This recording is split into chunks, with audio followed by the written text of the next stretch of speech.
Ma passion.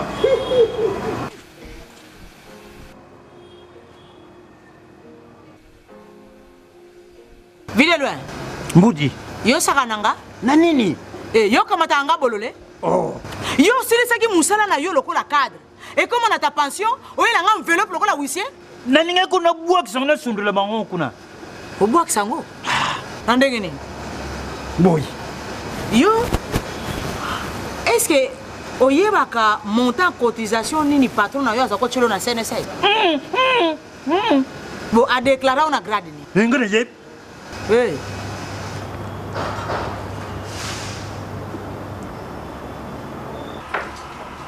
Oh, mon cher, tu as l'air préoccupé. Ah, chers collègues, c'est cette histoire des cotisations sociales de mes travailleurs qui me prend la tête. Et je pense que tu es en règle avec la CNSS. Ça, c'est un petit problème que je maîtrise et gère comme mes poches. Ah bon? Raconte, comment tu t'y prends?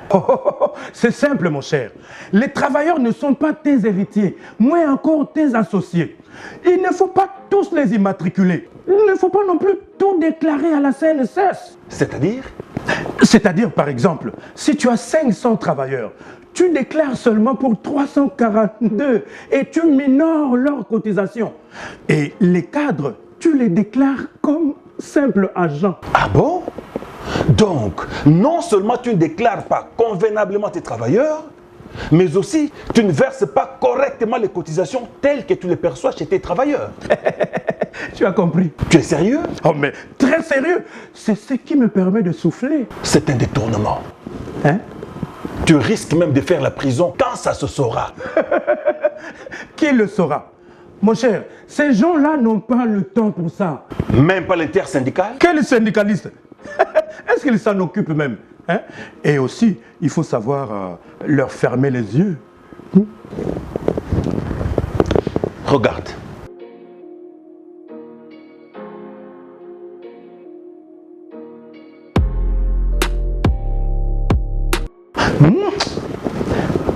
Simple intimidation. Mon ami, autre temps, autre mœurs. La CNSS bénéficie désormais de l'appui de certains services de l'État tels que l'IGF et les parquets qui ont le pouvoir de constater et de réprimer les infractions conformément aux dispositions pertinentes des articles 128 et suivants de la loi numéro 16/009 du 15 juillet 2016 fixant les règles relatives au régime général de sécurité sociale. Avec tes mauvaises pratiques, tu risques d'être sanctionné en payant de fortes amendes et pénalités pour détournement, entre autres. Tu es sérieux? Très sérieux. Il faut arrêter avec ces pratiques criminelles qui ne permettent pas aux travailleurs de jouir de leurs allocations familiales et de bénéficier d'autres prestations adéquates au moment de leur retraite. Merci, mon cher. Ah ouais, IGF a côté ma camboyo, n'a parqué. Pardon. Je dois tout régulariser. Tu as intérêt. Merci, hein, merci. Patron Zandoki. Mbudi, patron Bomingai. Ezaka ka patron na bino te. Na ba syndicaliste na bino. Po bango ni baza sansa kolanda la vie ya basali. Mais baza complice. Et c'est ngel to dénoncer bango bakende bolo. Bakende Mbudi, bakende. Bon. Bah franc. Chers employeurs assujettis de la CNSS, régularisez votre situation auprès des centres de gestion de vos ressorts.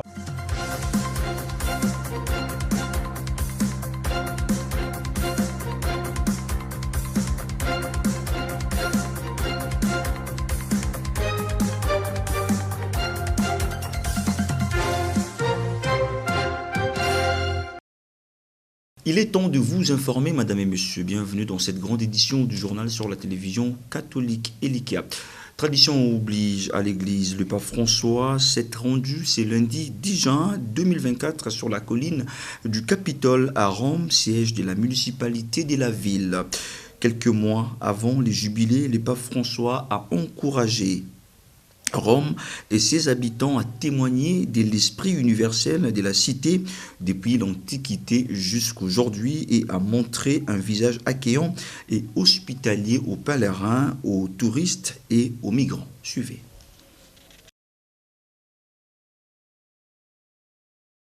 Dans la salle du conseil communal de Rome dédiée à Jules César, le pape François a rendu visite aux autorités romaines ce lundi 10 juin. Après l'accueil de la présidente de l'Assemblée du Capitole, Svetlana Celi, et du maire de Rome, Roberto Gualtieri, l'évêque de Rome s'est attaché à souligner la longue histoire de Rome qui fait l'honneur de la ville. Rome, presque dès sa naissance, il y a environ 2800 ans, a eu une vocation claire et constante d'universalité, a débuté le souverain pontife devant les conseils communaux. Ce rôle n'est pas le fruit du hasard, mais correspond à un dessein providentiel. Selon la légende, la ville de Rome aurait été créée le 21 avril 753 par Romulus et qui aurait tué son frère Rémus. Au fil des siècles, Rome est devenue un centre de civilisation rayonnant grâce à son développement juridique et à ses capacités d'organisation, ainsi qu'à l'édification au fil des siècles d'institutions solides et durables, a souligné les papes. Mais il a poursuivi en assurant que cette culture romaine avait besoin d'un message plus grand et plus profond de fraternité, d'amour, d'espérance et de libération. Ce message plus grand sera apporté au 1er siècle par les témoignages lumineux du martyr et le dynamisme de la charité des premières communautés des croyants. Les premiers fidèles du Christ ont répandu la bonne nouvelle tout autour de la mer Méditerranée, notamment avec l'arrivée de Saint-Pierre sur la péninsule italienne. L'emblème ne suffisait plus. Il fallait aller au Golgotha et au tombeau vide du ressuscité pour trouver les réponses à l'aspiration à la vérité, à la justice et à l'amour, a expliqué François. Il a ensuite pris l'exemple de l'esclavage pour montrer que les civilisations raffinées peuvent avoir des éléments culturels si profonds, marginalisant ou en écartant certaines catégories de personnes.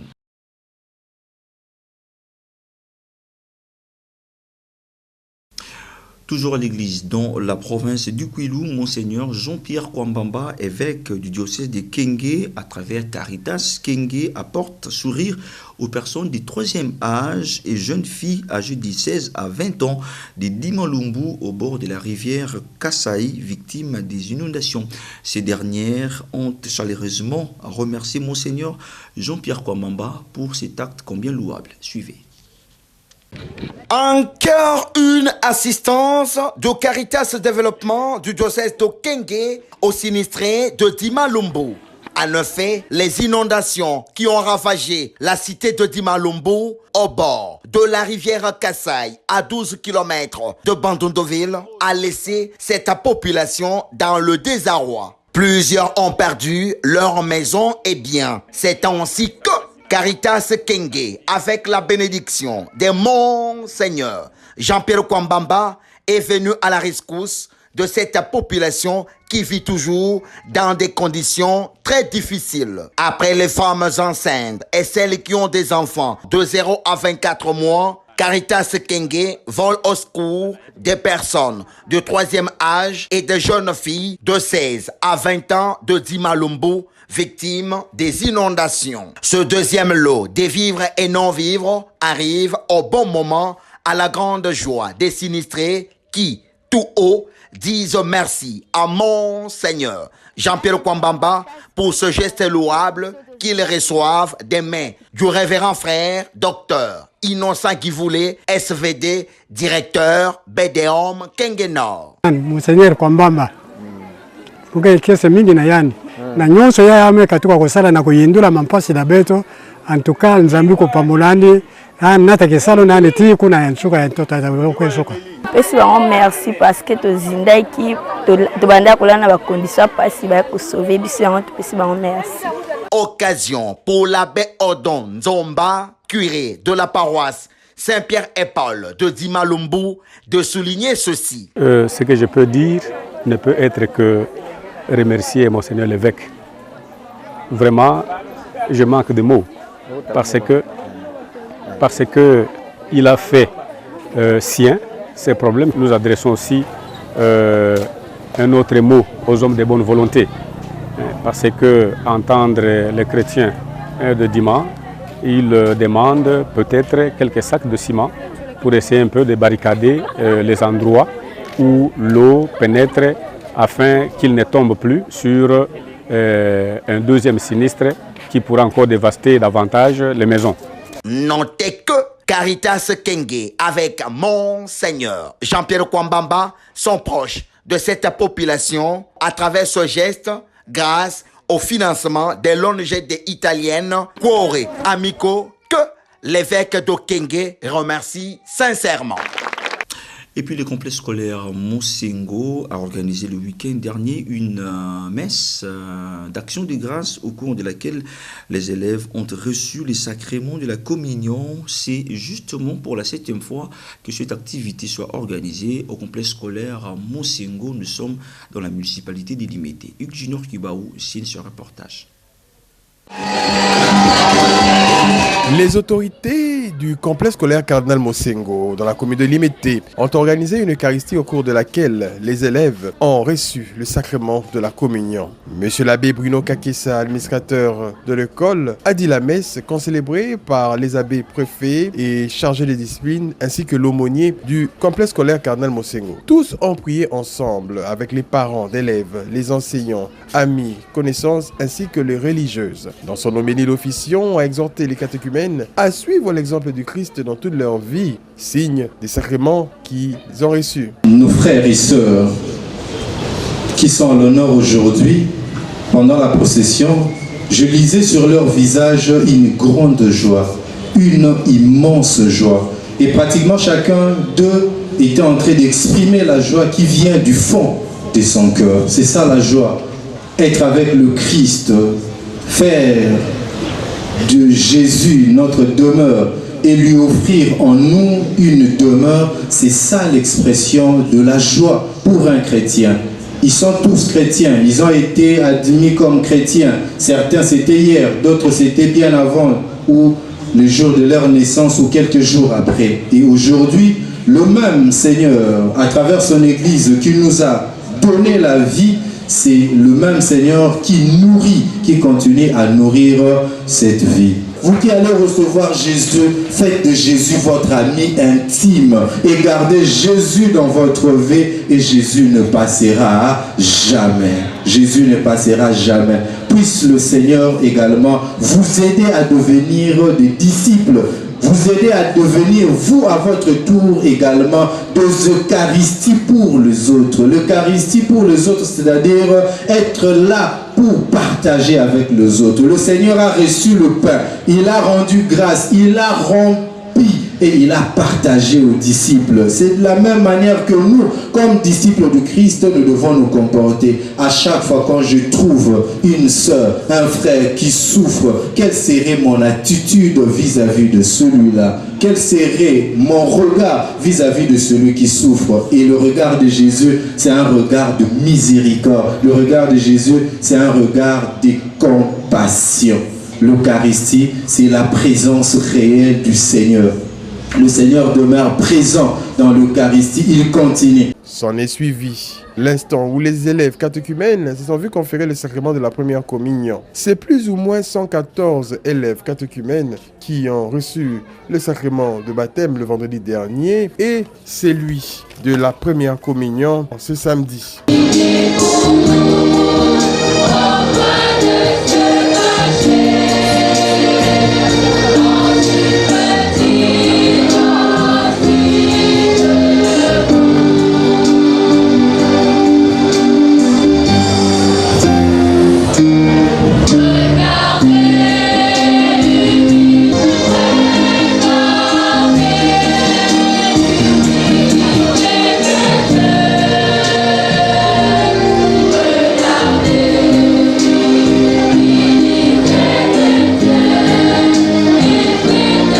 Signalons que c'est pour la 7e fois que le complexe scolaire Cardinal Mosengo organise une messe au cours de laquelle les élèves reçoivent le sacrement. Jésus nous attend, Jésus est là, il fait route désormais avec nous dans notre corps. Chaque jour, soyez jaloux comme l'abbé Jean-Paul l'a dit, soyez jaloux si vous n'avez pas communié au corps du Christ. Chers parents, Dieu a mis du précieux dans ses enfants. Et Dieu a voulu que ses enfants fréquentent ces hauts lieux de l'éducation qui est un lieu aussi très précieux. On ne peut pas lancer une pierre là où on a caché la calebasse de vin de palme, dit les sages. Là où nous avons placé ce qui est précieux, continuons à les protéger. Que ce soit leur corps, que ce soit leur école, que ce soit les différents lieux où les enfants fréquentent, nous, en tant qu'adultes, avons la charge et la mission de protéger les lieux que fréquentent les enfants. Ils sont désormais, depuis hier, et depuis qu'ils ont reçu le baptême, les temples du Saint-Esprit. Toujours à l'église, la chorale Mokilimwinda de la paroisse Marie Auxiliatrice de la commune de Massina a lancé ce dimanche à travers une messe d'action des grâces marquant le lancement des activités de leurs 20 ans d'existence. Suivez. Nous sommes très heureux aujourd'hui à travers cette messe de 6 heures où nous lançons de manière officielle les activités de 20 ans, le 20e anniversaire de la chorale que nous célébrons l'année prochaine au mois de septembre. Et voilà, c'est une messe d'action de grâce pour nous et nous comptons sensibiliser tous les fidèles catholiques de notre archidiocèse. Et il y a un programme qui va suivre et qui va permettre à tout le monde d'être au courant et de participer surtout au grand concert qui est prévu le 21 septembre du mois de septembre de l'an 2025.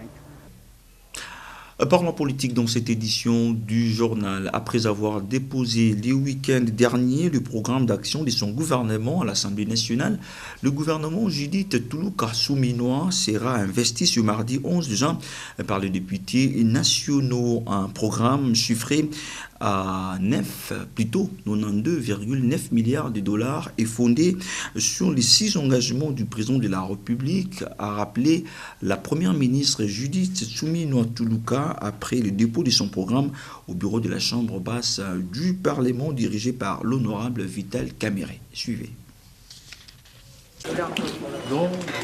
Le samedi 8 juin 2024, la première ministre Judith Souminois Toulouka, accompagnée de quelques membres du gouvernement, a déposé auprès du bureau de l'Assemblée nationale le programme de son gouvernement en vue de son examen par la plénière. Ce programme a été conçu pour répondre aux 6 paliers du programme du président de la République, Félix-Antoine Tshisekedi Tshilombo, dévoilé lors de son investiture en janvier dernier. Un programme focalisé sur des actions liées à la création de plus d'emplois, à la protection du pouvoir d'achat des ménages en stabilisant les taux d'échange, à la sécurité des populations et de leurs biens, à la poursuite de la diversification de l'économie, à l'accès aux services sociaux de base et au renforcement de l'efficacité des services publics. Je suis venue aujourd'hui accomplir mon devoir constitutionnel en déposant le programme du gouvernement sur la base duquel ce gouvernement va être investi. Nous avons travaillé sur base de 6 engagements du chef de l'État tels qu'il les a libellés au moment de sa campagne électorale et au moment de son investiture. Donc dans nos priorités, il y a notamment la nécessité de créer plus d'emplois, la nécessité d'améliorer le pouvoir d'achat de la population congolaise, la nécessité en consolidant les acquis de la mandature passée, la nécessité d'avoir plus d'infrastructures en termes de routes terrestres, voies fluviales, voies aériennes, chemins de fer, nécessité aussi d'améliorer les questions en rapport avec le renforcement des capacités humaines. Donc là, on va toucher notamment au renforcement de l'administration au niveau de la fonction publique notamment. plus de justice, un meilleur accès à la justice et aussi une amélioration du climat des affaires, avec notamment un accent sur la corruption, la lutte contre la corruption, et sans oublier la nécessité aussi de travailler sur les questions environnementales, parce que comme vous le savez aujourd'hui, le changement climatique a un impact sérieux sur le monde entier, et nous, en RDC, nous sommes impactés, notamment rien qu'à voir ce qui se passe aujourd'hui avec la culture du maïs. Nous n'avons pas eu suffisamment de pluie, et donc tout cela sont des questions sur lesquelles nous devons travailler, parce que ça touche le quotidien de la population congolaise. Après concertation des regroupements politiques membres de l'Union sacrée de la nation par le bureau, l'heure est maintenant à la concrétisation des engagements pris par les différents regroupements pour donner les cutus au nouveau gouvernement. La plénière consacrée à l'audition du discours-programme de ce gouvernement sera convoquée la semaine prochaine afin que les députés nationaux puissent analyser les objectifs prioritaires du gouvernement et apporter leur pierre à l'édifice. L'analyse et les débats des élus nationaux seront focalisés sur la représentativité territoriale sur toute l'étendue du pays dans les actions prévues par ce programme. Nommé sur ordonnance présidentielle le mercredi 29 mai 2024, le nouveau gouvernement de la République démocratique du Congo est en voie d'être investi par l'Assemblée nationale. À l'opposition, on note un non-événement car ce gouvernement ne va pas répondre aux attentes et besoins de la population congolaise. Professeur Faustin Kwakwa, secrétaire général adjoint de l'ECD, parti cher à Martin Fayoulou, pense que la révision de la constitution envisagée par le régime en place est un faux débat, car le détournement des deniers publics est observé sous ces régimes et les social du Congolais doivent plutôt interpeller le pouvoir en place. La Constitution ne fâche en rien, note-t-il. Il est joint par votre rédaction. À propos du gouvernement, vous savez, dans l'absolu, on dirait facilement que attendons, veillons voir, et sur base des actes que ce gouvernement posera, on pourra le juger, l'apprécier. Mais connaissant les individus et leur mode de fonctionnement, ce que nous devons savoir, c'est d'abord que ce n'est pas un problème de telle personne qui est Premier ministre, qui est ministre ou quoi, mais c'est un problème de tout un système qui se caractérise par le manque de sérieux de ce qu'ils font, par les détournements des deniers publics, par l'incompétence. Et tant qu'on a les mêmes acteurs œuvrant dans le même secteur, dans le même système, à mon avis, il n'y a rien à attendre de neuf. Ce sont les mêmes gens qui tournent autour, qui ont leur manière de faire. Qu'est-ce que nous pouvons attendre d'eux? Vous le savez vous-même, quand ils ont mis sur pied le gouvernement Samba, qu'on a baptisé de Warrior, on en a parlé avec beaucoup d'éclat, et aujourd'hui on ne dira pas que c'est l'homme Samba qui a échoué. C'est le système lui-même animé par le numéro 1 qui est Félix. Quand il y a des détournements, il y a la corruption, c'est tout le monde qui en profite. Donc, les gens sont là dans une course d'abord de positionnement, dans une course d'enrichissement personnel, dans une manière de travailler où ils n'ont ni foi ni cœur pour la République démocratique du Congo. Le sort de la population, c'est pas ça leur préoccupation. Ils ont pour mission, évidemment, changer la Constitution, tout en ne se posant pas la question, pourquoi faire? Aujourd'hui, dans ce qui se passe au Congo, comme je viens de le souligner, les détournements des deniers publics, le fonds de l'État, l'incapacité de sécuriser la population congolaise, l'augmentation des prix des denrées de base, des choses, des réalités de base, tout ça, ce n'est pas à cause de la Constitution, mais c'est le comportement, comme je l'ai stigmatisé, des individus qui fait que...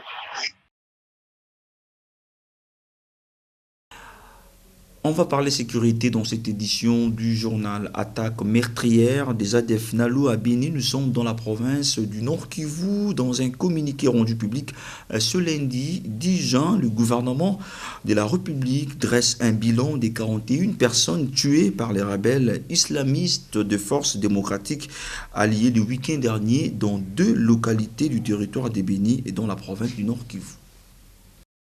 Le gouvernement a annoncé ce lundi 10 juin un bilan des 41 personnes tuées par les rebelles islamistes de forces démocratiques alliées ADF en abrégé ce week-end dans 2 localités du territoire de Béni au Nord Kivu. Un communiqué du ministère de la Communication souligne que les attaques ont été perpétrées à Massala où 39 personnes ont été tuées et 2 autres civils ont été tués à Maï. C'est le résultat d'une mission dépêchée dimanche par le gouvernement militaire du Nord Kivu sur le terrain pour évaluer les dégâts. Le bilan fourni par le gouvernement est de loin inférieur à plusieurs autres rapportés par des sources locales ainsi que des chefs locaux. Il faut rappeler que les attaques ont débuté quelques jours auparavant et n'ont pas touché que les 2 entités citées par le gouvernement. En sport éliminatoire de la Coupe du Monde 2026, les Léopards de la République démocratique du Congo ont tourné en bourrique ce dimanche au stade du Martyr de Kinshasa, les éperviers du Togo par un score de 1-0. C'était en présence du chef de l'État Félix Antoine Tshisekedi Tshilombo. Reportage de nos confrères de la presse présidentielle. Un soir pour poursuivre son histoire. Les Léopards de la RDC l'ont fait en battant ce dimanche 9 juin 2024 au stade de Martyr les éperviers du Togo en match aller de la 4e journée des éliminatoires du Mondial 2026 Canada, Mexique, États-Unis d'Amérique. Attention Yohan Wissa, et c'est le premier but, c'est le but. Il y a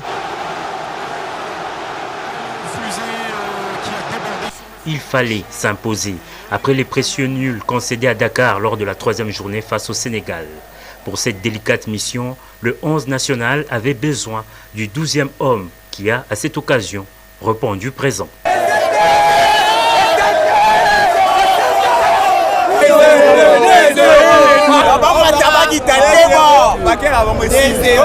Porté par ce grand public, mais aussi et surtout par le président de la République, Félix Antoine Tshisekedi Tshilombo, premier sportif congolais, les Léopards ont montré un beau visage dans un début de match tonitruant.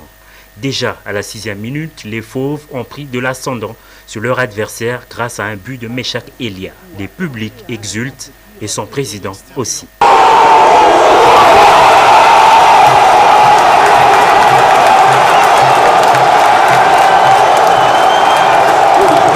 La suite de la rencontre était caractérisée par des occasions manquées et de nombreux déchets dans le jeu des Léopards qui ont failli se faire peur à plusieurs reprises. Ce score est resté inchangé jusqu'au coup de sifflet final de l'arbitre. Fusée qui a débordé sur le flanc gauche et quand même... Précieuse victoire donc pour les Congolais qui obtiennent 7 points ex aequo avec le Soudan 2e du groupe qui jouera mardi contre le Soudan du Sud et le Sénégal 8 points provisoirement premier du groupe.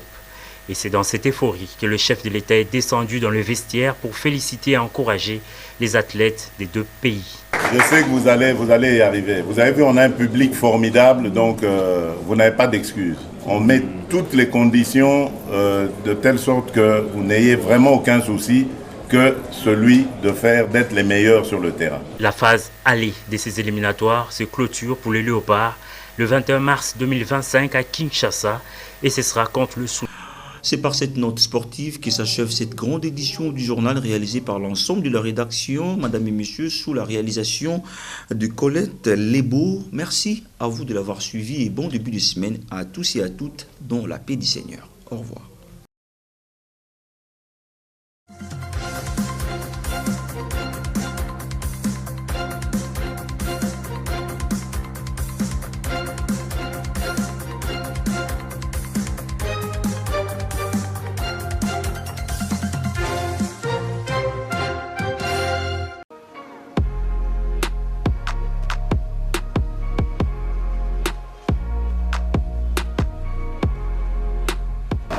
Allez, pas madame. Ma patience.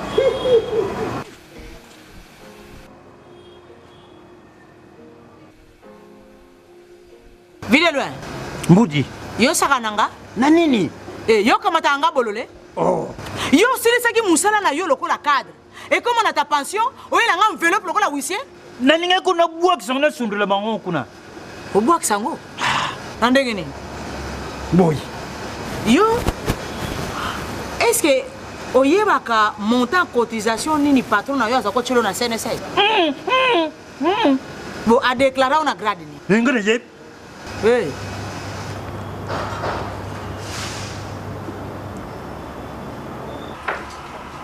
Oh, mon cher, tu as l'air préoccupé.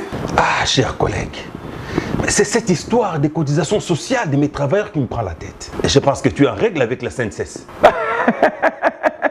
Ça, c'est un petit problème que je maîtrise et gère comme mes poches. Ah bon? Raconte, comment tu t'y prends? C'est simple, mon cher. Les travailleurs ne sont pas tes héritiers, moins encore tes associés. Il ne faut pas tous les immatriculer. Il ne faut pas non plus tout déclarer à la CNSS. C'est-à-dire? C'est-à-dire, par exemple, si tu as 500 travailleurs, tu déclares seulement pour 342 et tu minores leurs cotisations. Et les cadres, tu les déclares comme simples agents. Ah bon?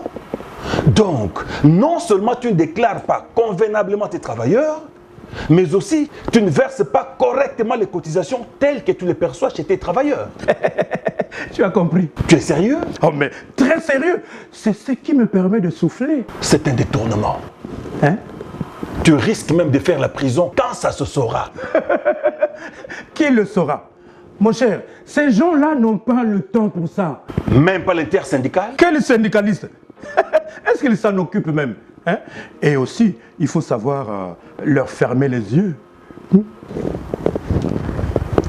Regarde.